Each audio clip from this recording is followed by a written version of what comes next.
Jacob Liberman est né en 1802 à Saverne, une petite ville d'Alsace, qui a édifié un monument à sa mémoire au centre de la ville et qui a donné son nom à l'une de ses rues. Son papa était rabbin. Il a donc reçu une solide éducation juive basée sur la Bible et la Torah. Il perd sa maman alors qu'il n'a que 11 ans. Son papa voulait qu'il devienne lui aussi rabbin.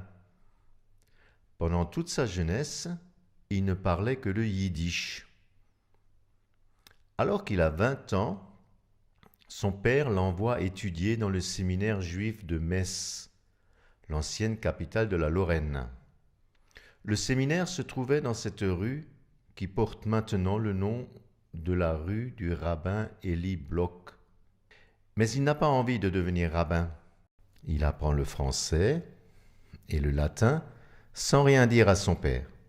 Il est frappé par la conversion de son frère aîné Samson, qui devient catholique. Il arrive à Paris en 1824 et loge au collège Saint-Stanislas, où il se convertit lui aussi. Il décrit ainsi sa conversion. Me souvenant du Dieu de mes pères, je me jetai à genoux, et je le conjurai de m'éclairer sur la véritable religion. Tout aussitôt, je fus éclairé, je vis la vérité. La foi pénétra mon esprit et mon cœur. Pour son baptême, il choisit les prénoms de François, Marie, Paul. Il voulait devenir prêtre et entre au séminaire Saint-Sulpice, mais il tombe malade. Malgré sa maladie, l'épilepsie, il devient un conseiller apprécié des séminaristes à Issy-les-Moulineaux. On l'engage en 1837 comme maître des novices à Rennes, dans la congrégation des eudistes. Rennes est la capitale de la Bretagne et la ville natale de Claude Poulard des Places, fondateur des Spiritains.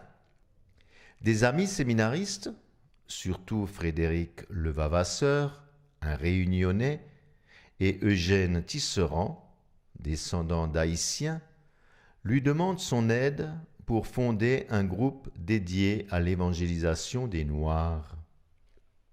Finalement, Liberman accepte d'aider ses amis et va à Rome en 1840 pour faire approuver le projet par l'Église. Le nom choisi pour le nouveau groupe est la Société des missionnaires du Saint-Cœur de Marie. Nous sommes ici à quelques mètres du bâtiment où habitait Liberman, donc Via del Pinaco, et sur la place Saint-Augustin, où se trouve l'église, donc cette église où Liberman, dit-il, venait pratiquement tous les jours. Saint-Augustin était en effet tout près de la place Navone et de sa résidence à la place des 5 Lunes. Liberman a aussi visité les autres sanctuaires de Rome, en particulier la basilique Saint-Pierre. Durant son année à Rome, donc Liberman est souvent venu à la basilique Saint-Pierre. Il en parle d'ailleurs longuement dans une de ses lettres du mois d'avril à son frère médecin, donc Samson. Il lui dit combien à la fois il est étonné par la grandeur de cette basilique. Il dit « j'ai fait le tour à pied et il m'a fallu 11 minutes pour le faire ». Ensuite, il parle de l'intérieur magnifique de Saint-Pierre, de ses chapelles latérales, aussi grandes qu'une cathédrale chez nous, dit-il. Mais le plus intéressant, le plus émouvant, c'est ce qu'il dit de la confession de Saint-Pierre. Lorsqu'il arrive à la confession de Saint-Pierre, il dit à son frère « C'est extraordinaire ce que le monde a fait pour le tombeau de ces 2 pauvres juifs. » Donc lui, juif, Jacob Liberman, écrivant à son frère Samson, juif, mais lui aussi converti au Christ, et à la confession de Saint-Pierre, pensant non pas simplement l'apôtre, le premier des apôtres, mais immédiatement pensant au tombeau des 2 pauvres juifs, alors que Saint Paul n'est pas enterré évidemment à Saint-Pierre. mais jamais Lieberman ne sépare dans sa pensée, dans ses écrits, Pierre et Paul, et surtout pas pendant son séjour à Rome. Son projet est finalement approuvé en juin 1840 par l'organisme du Vatican chargé des missions qu'on appelait alors la propagande. Nous sommes ici sur la place d'Espagne et c'est sur cette place que se trouve, donc derrière moi, le palais de la congrégation de la propagation de la foi, la De Propaganda Fide.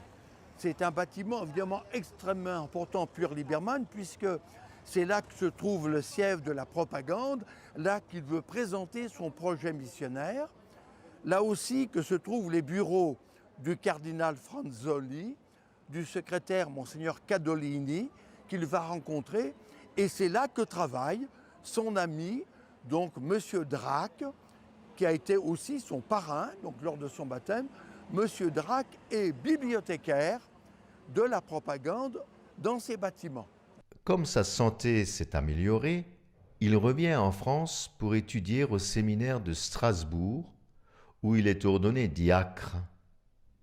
Mais c'est dans la chapelle de l'évêque d'Amiens qu'il sera ordonné prêtre le 18 septembre 1841, car son groupe a trouvé une maison qui se trouvait dans un quartier qu'on appelle Lanneville.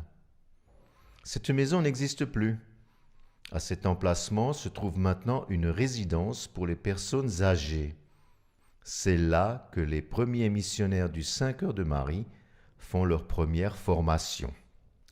Mais comme le groupe grandit vite, Lieberman ajoutera un autre lieu, à 28 km d'Amiens, appelé Notre-Dame du Gard, pour la formation théologique. La croissance du groupe est rapide, malgré les difficultés. Beaucoup de missionnaires meurent très jeunes sur les côtes d'Afrique, à cause, entre autres, des maladies tropicales. Ses deux premiers compagnons, Tisserand et Levavasseur, partent en mission. Le premier en Haïti, le second à l'île Bourbon, qu'on appelle maintenant La Réunion.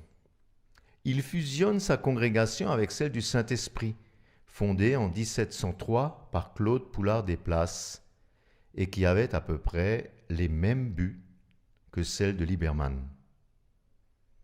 Il vient alors loger au 30 rue Laumont, qui s'appelait autrefois la rue des Postes. Il a réalisé cette fusion pour pouvoir mieux organiser les missions en Afrique et dans les Amériques. Les séminaristes de Lanneville et de Notre-Dame du Gard viennent le rejoindre quelque temps après. Lieberman est original en bien des points. Il n'a pas pu aller en Afrique à cause de sa santé fragile, mais il a compris les besoins de la mission en Afrique.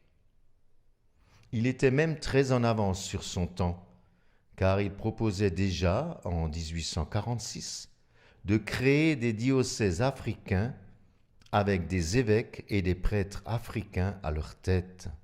Il avait aussi compris les besoins du développement, car, en plus des prêtres, il a créé des frères spécialisés dans divers métiers et qui formaient les Africains à la menuiserie, la charpente, l'agriculture, l'élevage, etc. Le frère Marc Tirant, médecin de formation, ancien missionnaire au Pakistan, nous en dit un mot. C'est un très beau nom, frère. C'est un mot horizontal qui relie les gens, qui les place au même niveau. C'est vraiment aux origines de notre congrégation. Quand on visite en Afrique les cimetières où se trouvent les premières équipes spiritaines, que ce soit à Bagamoyo en Tanzanie, à Nairobi au Kenya, à Bofa en Guinée, on s'aperçoit que dans ces premières équipes, il y avait toujours à la fois des prêtres et des frères, souvent en proportion égale. Pourquoi ? Parce que l'idée de Lieberman avait été comprise. Cette idée, c'était que pour être efficace dans la mission, il faut être divers. Divers dans ses engagements, dans ses façons d'être, dans sa formation, dans son expérience, divers de par les services qu'on peut rendre à la mission. Il avait une vision très moderne du rôle des missionnaires et leur demandait de se dépouiller de l'Europe pour se faire nègres avec les nègres. Écoutez ce qu'en disent deux spiritains africains. Pour nous, les Africains, Lieberman reste une grande figure qui a marqué l'Église et la mission en Afrique. La position de Lieberman par rapport à l'Afrique a été fixée dès l'année 1846 dans son plan d'ensemble pour l'évangélisation de l'Afrique noire.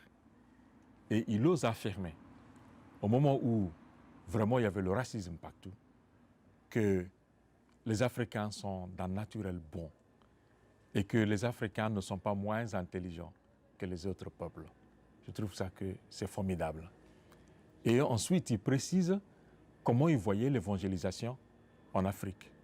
D'abord, il faut former un clergé local et puis former des catéchistes pour que les églises locales deviennent autonomes.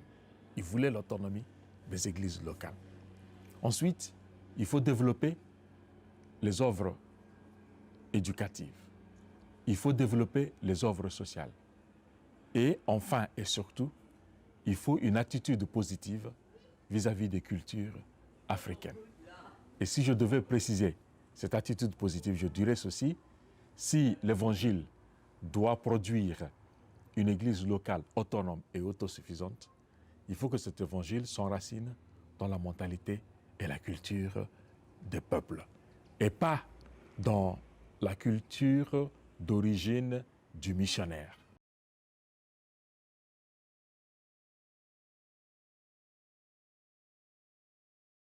Lieberman a eu un cœur ouvert pour les Africains. Au terme de sa vie, il disait « Mon cœur est aux Africains ». Il n'a pas seulement pensé, il a envoyé des missionnaires en Afrique. Je suis le fruit de ces missionnaires venus en République centrafricaine pour annoncer la bonne nouvelle du salut. Aujourd'hui, comme cardinal, je peux dire l'engagement pour les pauvres, l'engagement pour les démunis est une réalité qui prend sa source de par Lieberman chez le Christ lui-même. Parce que ceux abandonnés, ce sont ceux-là qui ont une place privilégiée dans le cœur de Dieu, dans le cœur de Lieberman. Plus que jamais, l'engagement pour les défavorisés devait être une priorité pour moi et pour nous, spiritains.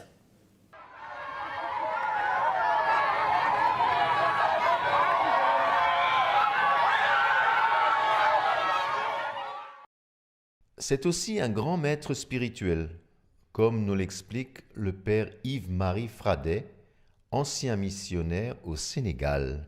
Le père Lieberman est un grand maître spirituel. Il nous enseigne tout particulièrement la docilité à l'Esprit Saint. Mais ce qu'il enseigne, il l'a d'abord vécu profondément, et je voudrais évoquer 3 moments principaux où il a vécu de l'Esprit Saint. Il a fait l'expérience de l'Esprit Saint et ça rejaillit sur tout son enseignement ensuite. C'était au moment où il arrivait à Paris. Il était au collège Stanislas et M. Drac le conduit dans une petite cellule où il y a à peine une lucarne pour voir la lumière. Et là, pris de mélancolie, loin de sa famille, ayant vu la joie de son frère Samson qui est converti à Jésus, il éprouve une grande tristesse et il se jette à genoux et il supplie le Dieu de ses pères. Si la croyance des chrétiens était vraie, je te supplie de me la faire connaître. Si elle est fausse, de m'en éloigner. Et Lieberman témoigne tout aussitôt. Je fus éclairé, je vis la vérité, la foi pénétra mon esprit et mon cœur, et j'adhérai facilement, fermement à tout ce qui est raconté de la vie et de la mort de Jésus-Christ. Et le mystère de l'Eucharistie ne me rebuta nullement. Je croyais tout sans peine. Deuxième expérience, le jour de son baptême, le 24 décembre 1826, il en témoignera 7 ans plus tard, « Quand l'eau coula sur mon front, il me semblait que j'étais au milieu d'un immense globe de feu. je ne vivais plus de la vie naturelle. Je ne voyais plus rien, je n'entendais plus rien de ce qui se passait autour de moi. Il se passait en moi des choses impossibles à décrire. Troisième expérience qui, à mon avis, le marque, il a vécu une période durant 5 ans de très grande grâce spirituelle. L'Esprit Saint le conduisait à une union profonde avec le Seigneur, avec la Trinité. Et c'est pourquoi Lieberman, ensuite, va nous enseigner ce qu'il appelle l'union pratique.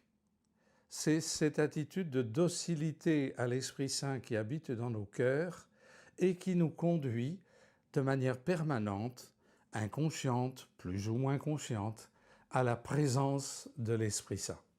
Lieberman est mort dans son bureau le 2 février 1852 et l'un de ses amis, Monseigneur Gaston de Ségur, a fait son portrait sur son lit de mort car il le considérait déjà comme un saint. Maintenant, les pères et frères du Saint-Esprit travaillent dans 60 pays sur tous les continents. Ils sont aidés par des laïcs associés qui exercent différents métiers. Ils fondent même de nouvelles missions, comme par exemple en Inde ou en Bolivie. Ils sont presque 3000 et sont heureux de servir les plus pauvres, comme le leur a demandé le père Lieberman.